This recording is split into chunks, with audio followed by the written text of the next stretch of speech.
ஐதமிழ் நேயர்களுக்கு வணக்கம். தொடர்ச்சியாக சிவகங்கை திருபுவனம் பகுதியைச் சேர்ந்த அஜித்குமாருடைய காவல் படுகொலைக்கு சம்பந்தப்பட்ட பல்வேறு செய்திகள் தொடர்ச்சியாக வெளிவந்துட்டு இருக்கு. இது வரைக்கும் என்ன நடந்துச்சு அப்படிங்கிறதோட சேர்த்து அடுத்து என்னென்ன அப்டேட்ஸ்ன்றதையும் கூடுதலாக இந்த வீடியோவில் நம்ம பார்த்துடலாம். இப்போ இந்த சம்பவம் பொறுத்த அளவுக்கு நடந்த ஒரு 3-4 நாட்கள் ஆயிடுச்சு. மிகப்பெரிய அளவில் பூதாகரமாக பேசப்பட்டு கொண்டு இருக்கிறது. கிட்டத்தட்ட 5 காவலர்களை கைது செஞ்சிருக்கிறாங்க. நீதிமன்ற காவலையும் வைக்கப்பட்டிருக்கிறார். அதைத் தொடர்ந்து சிவகங்கை மாவட்டத்தினுடைய superintendent of police Ashish Rawat அவரும் இடமாற்றம் செய்யப்பட்டிருக்கிறாரு. அதே போல தனிப்படை அதிகாரியாக இருந்த மானாமதியில் இருக்கக்கூடிய தனிப்படை அதிகாரி துணை போலீஸ் சூப்பரண்ட் சண்முக சுந்தரம் அவர் பணியிடை நீக்கம் செய்யப்பட்டிருக்கிறாரு. இது இப்போ வரைக்குமே இருந்த அப்டேட். கூடுதலாக பாதிக்கப்பட்ட அந்த குடும்பத்தை சந்தித்து எல்லா கட்சி தலைவர்களும் பேசிட்டு இருக்காங்க. தொடர்ச்சியாக அவங்களுக்கான நிதி உதவித்தொகை, குடும்பத்தினுடைய நிதி நிலைமை சரி செய்யறதுக்கான பல்வேறு உதவிகளும் கொடுத்துட்டு இருக்காங்க. அரசினுடைய சார்பாக, திமுக அரசின் சார்பாக பாதிக்கப்பட்டவருடைய தம்பிக்கு நவீன்குமார் அவருக்கும் ஆவினில் வேலை வாய்ப்பை ஏற்படுத்தி கொடுத்துருக்குறாங்க. ஆவின் நிறுவனத்தில் நிரந்தர பணியாக கொடுத்துருக்குறாங்க. அதே போல் தாயார் மாலதிக்கு 3 சென்ட் வீட்டு மனை பட்டா கொடுக்கப்பட்டதோடு அந்த வீடு கட்டுறதுக்கான நிதியாக முதல் கட்டமாக 5 லட்சம் ரூபாய் முதல்வர் கொடுத்துருக்கிறதாகவும் செய்திகள் வந்திருக்கு.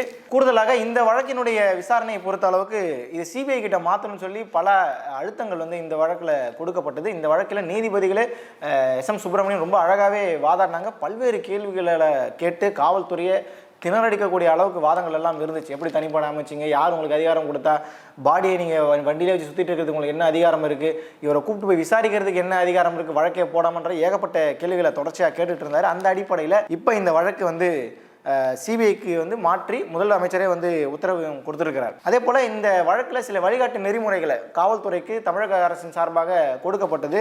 ஆலோசனை கூட்டம் 2 நாட்களுக்கு முன்பாக நடத்தப்பட்டது. அந்த ஆலோசனை கூட்டத்தினுடைய எதிர்வினையாக சில வழிகாட்டு நெறிமுறைகள் கொடுக்கப்பட்டிருக்கு. அதில் என்னன்னா, இல்லை சில கேள்விகளும் நமக்கு வருது. தனிப்படைகள் கலைப்பு அப்படிங்கிற மாதிரி தினத்தந்தியில் பதிவு பண்ணியிருக்கிறாங்க. அதில் என்ன குறிப்பிட்டிருக்காங்க அப்படின்னா, அதிகாரிகளின் கீழ் தேவையில்லாமல் செயல்படும் சிறப்பு தனிப்படைகளை உடனடியாக கலைத்திட வேண்டும் அப்படிங்கிற ஒரு ஸ்டேட்மெண்ட். அப்போ தேவையே இல்லாமல் சிறப்பு தனிப்படைகளும் காவல்துறையில் வச்சிருக்கீங்களா, அப்போ என்னதான் உங்களுக்கு வேலைங்கிற மாதிரி கேள்வி இருக்கு இல்லையா? இந்த கேள்விக்கு என்ன பதில்ன்றது தெரியல. ஒரு தனிப்படை ஏன் அமைக்கிறாங்க? ஒரு குற்றம் நடந்திருக்கு, அந்த சம்மந்தப்பட்ட அந்த குற்றத்தில் தொடர்புடையவர்களை விசாரிக்கணும். அவங்க சில பேர் தலைமறைவாக இருக்கலாம், சில பேர் இருந்தும் இல்லாமலும் இருக்கலான்ற மாதிரி பல பிரச்சனைகள் இருக்குது. இதையெல்லாம் விசாரிப்பதற்கு ஒரு தனிப்படைன்னு போடுவாங்க. பொதுவாகவே அப்படி தான் SIT போடுவாங்க.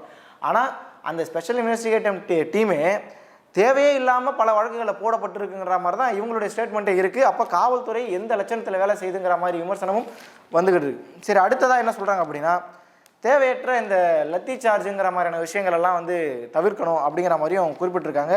குறிப்பாக இந்த ஆர்ப்பாட்டம், போராட்டம், மாநாடுன்ற மாதிரி விஷயங்கள் நடக்கும்பொழுது இந்த லத்தியை பயன்படுத்துவதை நீங்கள் தவிர்க்கணுன்ற மாதிரியும் சொல்லியிருக்கிறாங்க. இதுவும் ஒரு வரவேற்புக்குரிய ஒரு விஷயம். முக்கியமாக பாதுகாப்பு பணியில் தேவையில்லாத இடங்களில் முக்கிய பாதுகாப்பு பணிகளில் பெண்கள் பாதுகாவலரை நீங்கள் பணியமர்த்தாதீங்கன்ற மாதிரியும் ஒரு வழிகாட்டு நெறிமுறையை கொடுத்துருக்குறாங்க. போலீஸ் நிலையத்துக்கு யாராவது புகார் கொடுக்க வந்தால் அவங்கக்கிட்ட சரியான முறையில் என்ன வழக்குங்கிற விசாரித்து CSR பதிவு செய்யப்படணும். அப்படின்னா என்ன அர்த்தம்னா, இது வரைக்கும் யாராவது ஒருத்தவங்க காவல்துறைக்கு போய் ஏதோ பிரச்சனையை பற்றி பேசுகிறாங்க அப்படின்னா அவங்கள மனுஷனாகவே மதிக்கிறது இல்லை, CSR கொடுக்கறது இல்லை, FIR போடுறது இல்லை, மேலிட அழுத்தம், இல்லை லஞ்சம் வாங்கிட்டு பேசாமல் இருக்காங்கன்ற. அப்போ எல்லா விஷயமும் உண்மைதான். இது இனி வரக்கூடிய காலத்தில் இந்த மாதிரி தவறுகளை நீங்கள் திருத்திக்கணுங்கிற மாதிரி காவல்துறைக்கு உத்தரவிட்டிருப்பதாகத்தான் இதன் மூலமாக நம்மளால் பார்க்க முடிகிறது.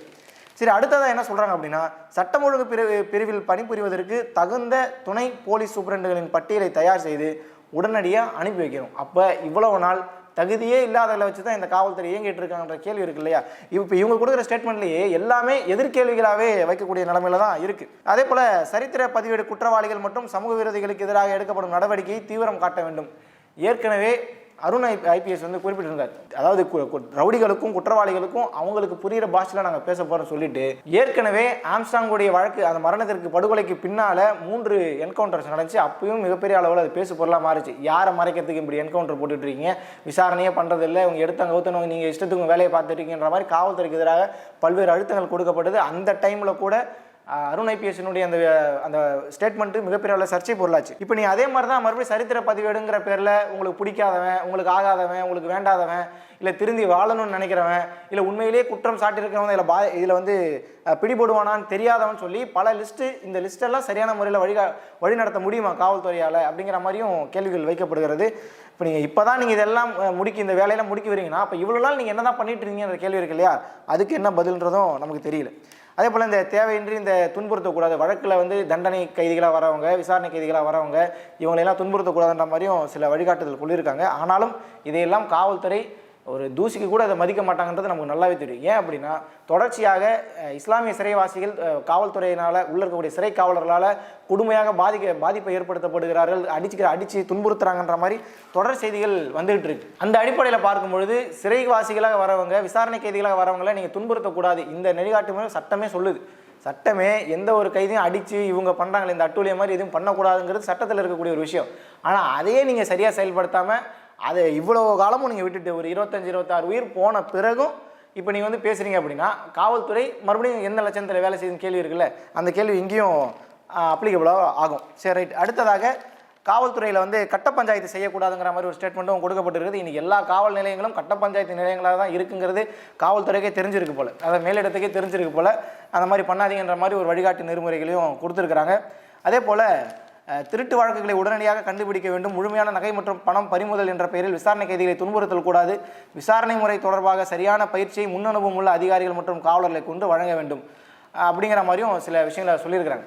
இப்போ வந்து ஒரு நகை காணாமல் போச்சு, பணம் காணாமல் போச்சு, ஃபோன் காணாமல் போச்சுன்னு சொல்லி சில கேஸு போனால் ஒரு 100 கேஸ் போகுது அப்படின்னா அதில் வெறும் ஒரு 5-10 கேஸ் மட்டும்தான் அதுக்கான தீர்வு கிடச்சிருக்குமே ஒழிய பாதிக்கப்பட்டவங்களுக்கு இன்றைக்கி வரைக்குமே கொடுத்து பல வருஷமாகி இன்றைக்கி வரைக்குமே அவங்களுடைய பணமோ பொருளோ நகையோ எதுவுமே சேரலைன்னு சொல்லி பல்வேறு தரப்பினரும் இந்த விவகாரத்தில் வந்து பேசிகிட்டு இருக்காங்க. இப்போ இந்த வழிகாட்டு நெறிமுறை ஒழுங்காக ஃபாலோ பண்ணாங்கன்னா இப்போ இருக்கக்கூடிய இந்த கெட்ட பேர் கொஞ்சமாவது குறையும் அப்படிங்கிறது தான் இந்த செய்தியின் மூலமாக நாம் தெரிஞ்சிக்கக்கூடிய விஷயம். கூடுதலாக இந்த விவகாரத்தில் நீதிபதி வந்து நேரடியாக விசாரணையில் வந்து இறங்கியிருக்கிறதாகவும் சொல்லப்படுகிறது. மதுரை மாவட்டத்தினுடைய 4வது கோர்ட் நீதிபதி ஜான் சுந்தர்வால் சுரேஷ் அவர் என்ன அவரை வந்து நியமிச்சிருக்கிறாங்க.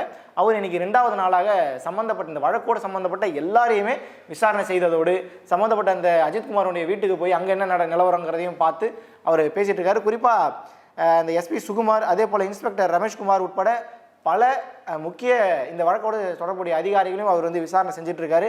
எங்கிருந்து விசாரணை ஆரம்பிக்குதுன்னா அந்த நகை காணும்னு சொல்லி கேஸ் கொடுத்ததா சொன்னாங்க இல்லையா, அந்த விவகாரத்திலிருந்து அந்த சிஎஸ்ஆர் எஃப்ஐஆர் இது எல்லாத்தையுமே வந்து நோண்டி எடுத்து விசாரிச்சுட்டு இருக்காரு. இதுவும் ஒரு பக்கம் போய்கிட்டு இருக்கு. இப்போ இறுதியாக இதில் இன்னொரு விஷயம் என்ன அப்படின்னா, எல்லா தலைவர்களும் போய் சந்தித்தது ஒரு பக்கம், குறிப்பாக தாவேக தலைவர் விஜய் சந்தித்தது ரொம்ப ரகசியமாகவே வைக்கப்பட்டுங்கிற மாதிரி இன்றைக்கி செய்திகளில் சொல்லப்படுது. அவர் போய் சந்தித்தது சென்னையிலேருந்து திருச்சிக்கு ஏர்பிளைனில் போயிட்டு அங்கிருந்து அவர் வந்து எந்த நிர்வாகிகளுக்குமே சொல்லலை. ஏன்னா சொன்னோம்னா பெரிய அளவு கூட்டம் திரண்டுன்ற மாதிரி அவங்க கணிப்பு வச்சதனோட அடிப்படையில் அவங்க வந்து போய் சந்திச்சிருக்கிறாங்க. சந்தித்ததோட ஒரு 2 லட்சம் ரூபாய் பாதிக்கப்பட்ட குடும்பத்துக்கு கொடுத்ததாகவும், ஏதாவது பிரச்சனைனா தாவேக்காவோட நிர்வாகிகளை நீங்கள் தொடர்பு கொள்ளுங்கள், எப்பயுமே அவைலபிளாக இருப்பாங்கன்ற மாதிரியும் அவர் வந்து ஆறுதல் சொன்னாங்க. கிட்டத்தட்ட எல்லா அரசியல் தலைவர்களுமே ஆறுதல் சொல்லியிருக்கிறாங்க. இதில் இன்னொரு குறிப்பிட வேண்டிய ஒரு விஷயம் என்ன அப்படின்னா, இந்த டார்ச்சர் ஃபுட்டேஜை எடுத்து கொடுத்தார் இல்லையா, காவல்துறையிடம் நீதிமன்றத்தில் கொடுத்தார்ல அந்த சக்தீஸ்வரன், அவருடைய உயிருக்கு அச்சுறுத்தல் இருப்பதாகவும் அவர் வந்து எனக்கு வந்து பாதுகாப்பு கொடுங்கன்ற மாதிரி கேட்டிருக்கிறாரு. ஏற்கனவே நீதிமன்றத்தில் தைரியமாக ஒருத்தர் வந்து ஒரு பெரிய குற்றம் நடந்திருக்கு, அந்த குற்றத்தை வந்து மக்கள் மத்தியில் கொண்டு போய் சேர்க்கணுங்கிற காரணத்துக்காக அந்த வீடியோவில் பெரிய அளவில் நமக்கு வந்து என்ன நடந்துச்சுன்றது ஃபுல்லாக இல்லைனாலும் அவரால் எவ்வளோ முடியுமோ அதை எடுத்து நீதிமன்றத்தில் கொடுத்துருக்கிறாரு. ஆனாலும் அவருக்கு இந்த தனிப்படையில் இருக்கக்கூடிய காவலர் எஸ் ராஜா அப்படிங்கிறவர் ஏற்கனவே பல்வேறு முக்கிய குற்றவாளி, இந்த ஹிஸ்ட்ரி ஷீட்டில் இருக்கக்கூடிய குற்றவாளிகளோடு நெருங்கிய தொடர்பு இருக்கிறதுனால அவர் மூலமாக என் உயிருக்கு அச்சுறுத்தல் இருக்குன்ற மாதிரி அவங்க சில விஷயங்களை வந்து குறிப்பிட்டு அவருக்கு பாதுகாப்பு வேணுங்கிற மாதிரியும் சொல்லியிருக்கிறாங்க. அவருக்கு பாதுகாப்பும் கொடுக்க வேண்டுங்கிற மாதிரியும் நீதிமன்றம் வழிகாட்டல் கொடுத்திருப்பதாகவும் செய்திகள்லாம் வந்திருக்கு. இதையெல்லாம் தாண்டி இந்த வழக்கோடு சம்பந்தப்பட்ட இந்த நகை காணும் போய் புகார் கொடுத்தாங்களே நிக்கிதா, அவங்கள பற்றி ஏகப்பட்ட செய்திகள் வெளியே வந்துட்டு இருக்குது. 2011 இவங்க பெரிய ஹேபிச்சுவல் அஃபண்டர் மாதிரி வரவங்க போகிறவங்களாம் வாங்கி ஏமாத்துறது பெரிய வேலையை வச்சுட்டு இருந்திருக்காங்க.